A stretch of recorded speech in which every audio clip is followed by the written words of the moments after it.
नमस्कार, मैं हूं ब्रिजेश पांडे और आप देख रहे हैं टीवी 9 डिजिटल के प्रोग्राम ब्रिजेश की बात। अल-कायदा के संबंध यूनाइटेड नेशंस सिक्योरिटी काउंसिल के द्वारा घोषित किए गए आतंकवादी संगठन लश्कर-ए-तैयबा और जैश-ए-मोहब्बत के साथ और बढ़ते जा रहे हैं।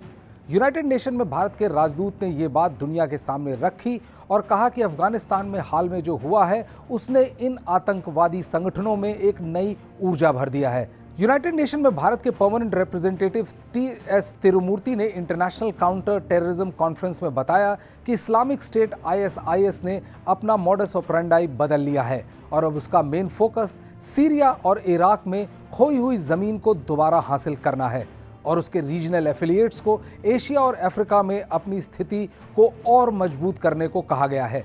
इस कॉन्फ्रेंस को ग्लोबल काउंटर टेररिज्म काउंसिल के द्वारा आयोजित किया गया था। आईएसआईएस के अलावा अल-कायदा भी रीजनल एरियाज स्पेशली पाकिस्तान में अपनी पैठ बढ़ा रहा है। अल-कायदा की पहुंच केवल पाकिस्तान में ही नहीं बल्कि अफ्रीका में भी तेजी से बढ़ रही है। तिरुमूर्ति, जो यूएनएससी काउंटर टेररिज्म समिति के चेयर भी हैं, ने यह कहा कि 2001 में किया गया 9/11 के हमले ने आतंकवाद के प्रति दुनिया की सोच बदल दी थी। तिरुमूर्ति ने यह भी कहा कि किसी एक जगह पर हुए आतंकवादी हमले से दुनिया के दूसरे हिस्से में शांति और सुरक्षा को भी प्रभावित कर सकता है। वो वक्त अब चला गया कि आतंकवादी को हमारे आतंकवादी और तुम्हारे आतंकवादी कह के क्लासिफाई किया जाता था। तिरुमूर्ति ने यूनाइटेड नेशन के कुछ सदस्य देशों की सोच को खतरनाक बताया, जिसमें वो अपने राजनीतिक, धार्मिक और अन्य कारणों से आतंकवाद का कई हिस्सों में वर्गीकरण करते हैं। अब आतंकवाद की पूरी तरह से निंदा की जानी चाहिए और किसी भी तरीके से आतंकवाद को आप सही नहीं ठहरा सकते, चाहे कोई भी हो या उसका उद्देश्य कुछ भी हो। आतंकवाद आतंकवाद है और पूरी तरह से उसे खत्म किया जाना चाहिए।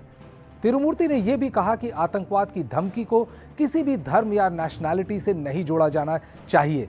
भारत का आतंकवाद को लेकर रुख एकदम स्पष्ट है कि मानवता के खिलाफ इस हैवानियत को केवल अपने सहूलियत के हिसाब से नहीं देखा जा सकता और जो भी देश ऐसा कर रहा है वो इस समस्या को लेकर गंभीर नहीं है और महज बयानबाजी कर रहा है और ऐसे गैर जिम्मेदाराना रवैये से एक दिन सबको आतंकवाद की आग को झेलना ही पड़ेगा।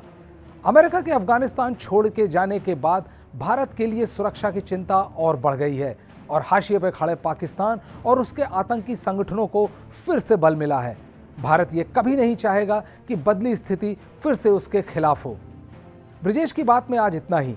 कल फिर मिलते हैं एक नए मुद्दे के साथ। तब तक देखते रहिए टीवी 9 डिजिटल।